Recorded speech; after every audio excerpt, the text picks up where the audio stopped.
സുഹൃത്തുക്കളെ, ഷഹീറാണ്. ഞങ്ങളിപ്പോൾ ഉള്ളത് മങ്കട കോവിലകത്തിൻ്റെ മുമ്പിലാണ്.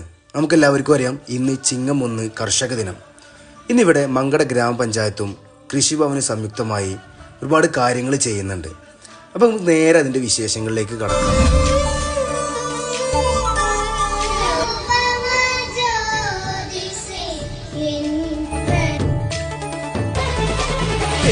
നിരകളാടും ഒരു ഹരിത ചാരുതീരം, പുഴയോരം കളമേളം കവിത പാടും തീരം, കായലലകൾ പുൽകും കണുവലിയുമീറൻ കാറ്റിൽ ഇളഞ്ഞാറിൻ നിലയാടും കുളിരുലാവും നാട്, നിറപൊലിയേകാമെന്നരിയ നേരിനാ പുതുവിള നേരും